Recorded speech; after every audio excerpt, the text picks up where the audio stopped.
ನಮಸ್ಕಾರ. ಕನ್ನಡಪ್ರಭ.com ನ್ಯೂಸ್ ಬುಲೆಟಿನ್ಗೆ ಸ್ವಾಗತ. Camera person Vinod Kumar ಜೊತೆ ನಾನು ಶ್ರೀನಿವಾಸ್. ಇಂದಿನ ಪ್ರಮುಖ ಸುದ್ದಿಗಳು. ಚೀನಾದಲ್ಲಿ ಉಲ್ಬಣಗೊಂಡಿರುವ ಹ್ಯೂಮನ್ ಮೆಟಾನ್ಯೂಮೋ ವೈರಸ್ ಸೋಂಕು ಭಾರತದಲ್ಲೂ ಪತ್ತೆಯಾಗಿದೆ.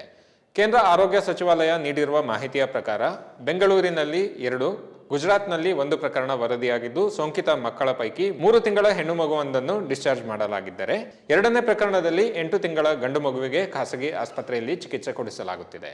HMPV ವೈರಾಣು ಸೋಂಕು ಪತ್ತೆಯಾಗಿರುವ ಹಿನ್ನೆಲೆಯಲ್ಲಿ ಆರೋಗ್ಯ ಸಚಿವ ದಿನೇಶ್ ಗುಂಡೂರಾವ್ ಇಲಾಖೆಯ ಹಿರಿಯ ಅಧಿಕಾರಿಗಳೊಂದಿಗೆ ಸಭೆ ನಡೆಸಿದ್ದಾರೆ.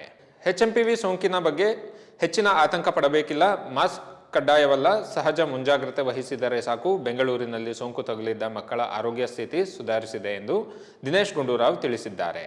ಇದೇ ವೇಳೆ ICMR ಮಾರ್ಗಸೂಚಿಗಳನ್ನು ಬಿಡುಗಡೆ ಮಾಡಿದ್ದು, ಕರ್ನಾಟಕ ಸೇರಿದಂತೆ ಎಲ್ಲ ರಾಜ್ಯಗಳಿಗೆ ILI ತೀವ್ರವಾದ ಉಸಿರಾಟದ ಸೋಂಕುಗಳ ಪ್ರಕರಣ ಕಂಡುಬಂದರೆ ಪರೀಕ್ಷೆ ಮಾಡುವಂತೆ ಸಲಹೆ ನೀಡಿದೆ. KSRTC ನೌಕರರಿಗೆ ನಗದು ರಹಿತ ವೈದ್ಯಕೀಯ ಚಿಕಿತ್ಸೆ ನೀಡುವ ಆರೋಗ್ಯ ಯೋಜನೆಗೆ ಸಿಎಂ ಸಿದ್ದರಾಮಯ್ಯ ಇಂದು ಚಾಲನೆ ನೀಡಿದರು. ಈ ಮೂಲಕ ಸಾರಿಗೆ ನೌಕರರ ಹಲವು ವರ್ಷಗಳ ಬೇಡಿಕೆ ಈಡೇರಿದೆ. KSRTC ಆರೋಗ್ಯ ಯೋಜನೆಯಡಿ ಸಾರಿಗೆ ಸಂಸ್ಥೆಯ ಎಲ್ಲ ನೌಕರರು, ಅವರ ಪೋಷಕರು ಮತ್ತು ಪತ್ನಿ ಮಕ್ಕಳಿಗೆ ಖರ್ಚಿನ ಮಿತಿ ಇಲ್ಲದೆ ವೈದ್ಯಕೀಯ ಚಿಕಿತ್ಸೆ ಸೌಲಭ್ಯ ಸಿಗಲಿದೆ. ಈ ಯೋಜನೆ ಅನುಷ್ಠಾನಕ್ಕಾಗಿ ರಾಜ್ಯಾದ್ಯಂತ ಇರುವ ಸರ್ಕಾರಿ ಆಸ್ಪತ್ರೆಗಳು ಸೇರಿದಂತೆ ಒಟ್ಟು 250 ಖಾಸಗಿ ಆಸ್ಪತ್ರೆಗಳೊಂದಿಗೆ ಒಡಂಬಡಿಕೆ ಮಾಡಿಕೊಳ್ಳಲಾಗಿದೆ ಎಂದು ಸಿಎಂ ತಿಳಿಸಿದ್ದಾರೆ.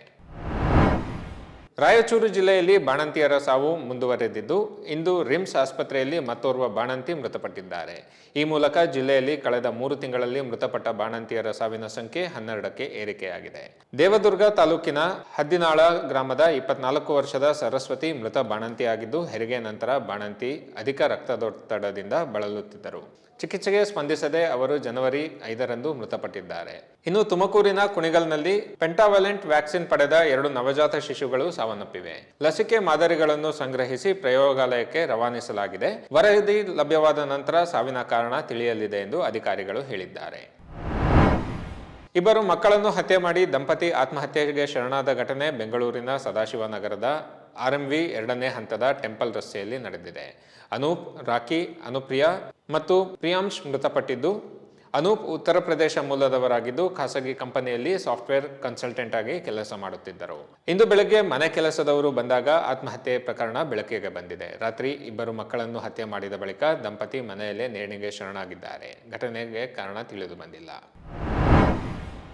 ಕೇಂದ್ರ ಸಾಹಿತ್ಯ ಅಕಾಡೆಮಿ ಪ್ರಶಸ್ತಿ ಪುರಸ್ಕೃತ ಸಾಹಿತಿ ಡಾಕ್ಟರ್ ನೋರ್ಬೆಟ್ ಡಿಸೋಜಾ ವಿಧಿವಶರಾಗಿದ್ದು, ಅವರ ಪಾರ್ಥಿವ ಶರೀರವನ್ನು ಇಂದು ಸಾಗರದಲ್ಲಿರುವ ಅವರ ನಿವಾಸದಲ್ಲಿ ಸಾರ್ವಜನಿಕ ದರ್ಶನಕ್ಕೆ ಇಡಲಾಗಿತ್ತು. ಡಿಸೋಜಾ 75 ಕಾದಂಬರಿಗಳು, 6 ಚಾರಿತ್ರಿಕ ಕಾದಂಬರಿ, ಮಕ್ಕಳಿಗಾಗಿ 25 ಕಾದಂಬರಿ, 9 ಕಥಾ ಸಂಕಲನ, ಸಮಗ್ರ ಕಥೆಗಳ 2 ಸಂಪುಟಗಳನ್ನು ರಚಿಸಿದ್ದಾರೆ. ಮುಳುಗಡೆಯ ಊರಿಗೆ ಬಂದವರು ಎಂಬ ಮಕ್ಕಳ ಕಾದಂಬರಿಗೆ ಕೇಂದ್ರ ಸಾಹಿತ್ಯ ಅಕಾಡೆಮಿಯ ಬಾಲ ಸಾಹಿತ್ಯ ಪುರಸ್ಕಾರ ಸಂದಿದೆ. ದ್ವೀಪ ಮತ್ತು ಕಾಡಿನ ಬೆಂಕಿ ಕಾದಂಬರಿಗಳು ಚಲನಚಿತ್ರಗಳಾಗಿ ರಾಷ್ಟ್ರೀಯ ಪ್ರಶಸ್ತಿಗಳನ್ನು ಗಳಿಸಿವೆ. ಡಿಸೋಜಾ ಅವರು 2014ರಲ್ಲಿ ಮಡಿಕೇರಿಯಲ್ಲಿ ನಡೆದ 80ನೇ ಅಖಿಲ ಭಾರತ ಕನ್ನಡ ಸಾಹಿತ್ಯ ಸಮ್ಮೇಳನದ ಅಧ್ಯಕ್ಷತೆಯನ್ನು ವಹಿಸಿದ್ದರು. ಅಗಲಿದ ಸಾಹಿತಿಗೆ ಸಿಎಂ ಸಿದ್ದರಾಮಯ್ಯ ಸೇರಿ ಗಣ್ಯರು ಸಂತಾಪ ಸೂಚಿಸಿದ್ದಾರೆ. ಇವು ಇಂದಿನ ಪ್ರಮುಖ ಸುದ್ದಿಗಳು. ವಿವರವಾದ ಸುದ್ದಿಗಳಿಗಾಗಿ ಕನ್ನಡಪ್ರಭ.com ನೋಡಿ. ನಮಸ್ಕಾರ.